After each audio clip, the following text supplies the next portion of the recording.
On the 10th of January, every single cabinet member, save for the Honorable Attorney General, was present at cabinet. When that agenda item came up for that meeting, and I recognized that it was going to be the next item for discussion, I recused myself from the cabinet meeting because I knew that in addition to the persons who were being proposed for an honorarium, the names of Vincent Byron and Wendy Phipps were on that list. And it was the appropriate thing to have done to exit the room so that I do not influence a discussion in which the outcome would more than likely see me being a beneficiary for an honorarium.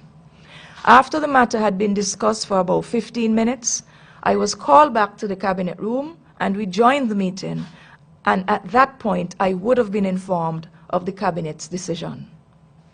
By the 21st of January, acting on the instruction of the cabinet secretary, who would, according to her practice, send the cabinet decision of that nature to the office of the financial secretary, the payments were made to the members of the task force. The payments were done rather discreetly, right in this very building, on Friday, the 21st of January, with a senior official from the Ministry of Finance being present to present and to have signed for them the same beneficiaries who were asked to walk with an ID. Now, as I said, that was January 21st. February 21st came, no leaking of anything. March 21st came, no leaking of anything. April 21st came, no leaking of anything. And now we are down to the 31st of May, and yesterday that happened. I do not want to surmise or to second guess or to try to figure out who did what and why. But what I do know is that cabinet documents are privileged documents. People who sit in a cabinet have to take an oath of office before you can assume any type of role in the cabinet. What was done yesterday, and to a certain extent I can only say that it was done in retaliation for my statements last Friday, because the graphic that I saw only had one person's picture on it, and it was mine.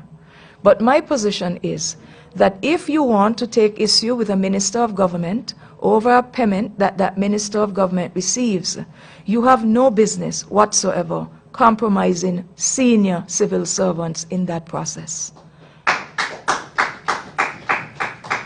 What I saw yesterday had all of the names of all of the beneficiaries, plain as day, and I do not know what was the aim of all of that. Nobody on the task force stole any money.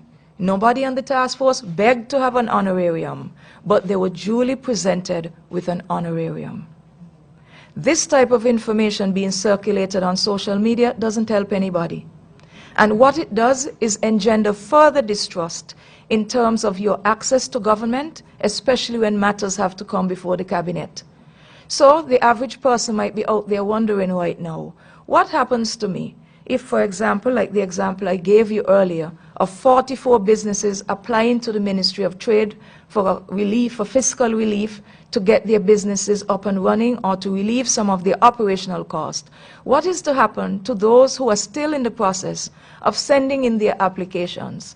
Are they supposed to now feel threatened or afraid at being exposed even to their competitors, for example, which is serious, that something as simple and which is their entitlement to access as an application for fiscal incentives in the past might very well find itself on social media.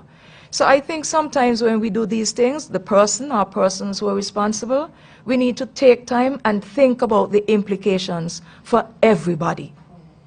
And I will end on that note, and I will pray that as we move forward, we would recognize that social media serves a good, but it also has its bad sides.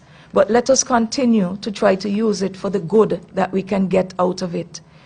We are a people who have come very far, and for what I have just explained, it really sinks to a new low, and we need to do better as a country. I thank you for your attention.